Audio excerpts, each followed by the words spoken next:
Parappana Agrahara bar and restaurant. ನಮಗೆ ನೀವು T ವಿಲಿ ನೋಡ್ತಾ ಇರೋದೇನು ವಸ್ತು ಅಂತ ಏನು ಅನ್ಸಲ್ಲ. ಕೆಲವ್ರಿಗೆ ಹೊಸ್ತಿರ್ಬೋದು, ಇನ್ನು ತುಂಬ ಜನಕ್ಕೆ ಗೊತ್ತಿರುತ್ತೆ. ಯಾಕೆಂದರೆ ಪ್ರತಿಯೊಬ್ಬ ಏರಿಯಾದಲ್ಲಿ ಪ್ರತಿಯೊಬ್ಬ ಹುಡುಗರು ಅಕ್ಕಪಕ್ಕ ಮನೆಗಳಲ್ಲಿ ಯಾರೋ ಒಬ್ಬರು ಜೈಲು ಸ್ಟೇಷನ್ನು ಏನೋ ಹೋಗಿ ಬಂದಿರ್ತಾರೆ. ಅವ್ರನ್ನ ಕೇಳಿದಾಗ ಅವ್ರು ಹೇಳಿರ್ತಾರೆ ಒಳಗಡೆ ಹೆಂಗಿರುತ್ತೆ ಗುರು, ಯಾವ ಥರ ಟ್ರೀಟ್ ಮಾಡ್ತಾರೆ ಅಂತ. ಆಗ ಕೇಳಿಸ್ಕೊಂಡಿದ್ದು, ಅಲ್ಲೇನು ಹುಡುಗರು ಹಂಗೆ ಹಿಂಗೆ ಅಂತ. ಆದರೆ ಈಗ ಕಣ್ಣಲ್ಲಿ ನೋಡೋ ಭಾಗ್ಯ ಸಿಕ್ತು ಹೆಂಗಿರುತ್ತೆ ಅಂತ. ಆದರೆ ಈ ಲೆವೆಲ್ಗೆ ಇರುತ್ತೆ ಅಂತ ಗೊತ್ತಿರಲಿಲ್ಲ. ಒಂದು ತಕ್ಕಮಟ್ಟ ಲೆವೆಲ್ಗೆ ಏನೋ ಟ್ರೀಟ್ಮೆಂಟ್ ಸಿಗ್ಬೋದು ಒಳಗೆ ಅಂತ ಗೊತ್ತಿತ್ತು.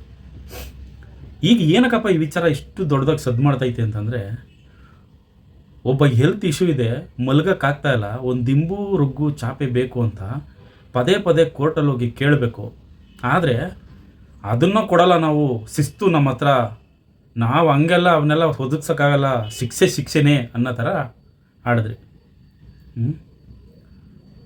ನೀವೆಲ್ಲ ಶಿಸ್ತು ಬದ್ಧತೆ ನೋಡಿ ಎಲ್ಲ ಚೇಂಜ್ ಆಗಿರಬೇಕು. ಈಗ ಮೊದಲು ಥರ ಯಾವುದೂ ಇಲ್ವೇನೋ, ಎಲ್ಲ ಹೇಳ್ತಿದ್ದೆಲ್ಲ ಸುಳ್ಳಿರ್ಬೇಕು. ನೋಡಿ, ಒಂದು ಚಾಪೆ ದಿಂಬುಗೂ ಕೋರ್ಟಲ್ಲೇ ಬಂದು ಕೇಳಬೇಕು, ಹೀರೋ ಅಂತಲೂ ನೋಡಲ್ಲ ಇವರು ಅಂತ ನಾವು ಅನ್ಕೊತ ಇದ್ದೀವಿ. ನೀವು ಒಳಗಡೆ ನೋಡಿದ್ರೆ ಕುಲ್ಲಂಕುಲ್ಲ ರೆಸ್ಟೋರೆಂಟಲ್ಲ, ಅದು ಗೋವನೋ ಥೈಲ್ಯಾಂಡೋ ಯಾವುದು ಒಂದು ಗೊತ್ತಾಯ್ತಲ್ಲ. ಅಲ್ಲಿ ಇನ್ನೊಂದು ಶೋಕಿ ಇಲ್ಲ ಬಿಟ್ಟರೆ ಬಾಕಿದೆಲ್ಲ ನಡೀತೈತೆ. ಅವ್ನು ಯಾರೋ ಭಯೋತ್ಪಾದಕ ಫೋನ್ ಇಟ್ಕೊಂಡವನೆ, ಅವ್ನು ಯಾರೋ ರೇಪಿಸ್ಟ್ ಫೋನ್ ಇಟ್ಕೊಂಡವನೆ, ಇಲ್ಲೊಂದಷ್ಟು ಜನ ಕುಡಿದು ಕುಣಿತವ್ರೆ. ಸ್ವಾಮಿ, ನೀವು ಅಲ್ಲಿರೋರ್ಗೆ ಏನು ಸೌಕರ್ಯ ಬೇಕಾದರೂ ಕೊಟ್ಕೊಳ್ಳಿ, ನಮಗೇನು ಬೇಜಾರಿಲ್ಲ ಆಯಿತಾ. ನಿಮ್ಗೆ ದುಡ್ಡು ಬೇಕು, ಅವ್ರು ದುಡ್ಡು ಕೊಡ್ತಾರೆ, ಈಸ್ಕೊತೀರಾ, ಸೌಕರ್ಯ ಕೊಡ್ತೀರಾ. ನಾನು ಹೇಳೋದು, ಎಲ್ಲರನ್ನೂ ಒಂದೇ ರೀತಿ ಟ್ರೀಟ್ ಮಾಡಬೇಕಲ್ವ. ಆಚೆ ಕೂತ್ಕೊಂಡು ಒಂದು ಸಿಗರೇಟ್ ಹೊಡೆದ ಅಂದ್ಬಿಟ್ಟು ಆ ಅಪ್ಪನ ಮೇಲೆ ಅಷ್ಟೊಂದು ನ್ಯೂಸ್ಗಳು ಮಾಡಿದ್ರಿ, ಅಷ್ಟೊಂದು ಇಲ್ದಿರೋ ಅಲಿಗೇಷನ್ ಮಾಡಿದ್ರಿ. ಈಗ ಚಡ್ಡಿ ಬಿಚ್ಚೋ ಕುಣಿತವ್ರಲ್ಲ, ಇವ್ರ ಬಗ್ಗೆ ಏನು ಮಾತಾಡ್ತೀರಾ? ಅಂದರೆ ಬರೀ ಇಷ್ಟೇ ಅಲ್ಲ, ಇನ್ನೂ ವೀಡಿಯೋಗಳು ಬಂದರೆ ಇನ್ನೂ ಎಷ್ಟೆಷ್ಟು ಏನೇನು ಕರ್ಮಕಾಂಡಗಳು ನಡೀತಾ ಇರ್ಬೋದು ಒಳಗಡೆ. ಇದು ಯಾವುದು ನಿಮ್ಮ ಕಣ್ಗಳು ಕಾಣಲ್ಲ ಅಲ್ವಾ.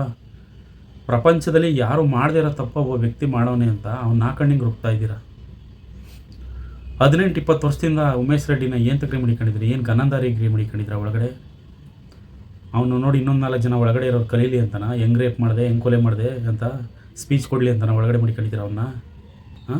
ಈ ಕಾನೂನು ವ್ಯವಸ್ಥೆ ಮೇಲೆ ಜನಕ್ಕೆ ನಂಬಿಕೆನೇ ಹೊಂಟೈತಾ ಇದೆ ಇತ್ತೀಚೆಗೆ.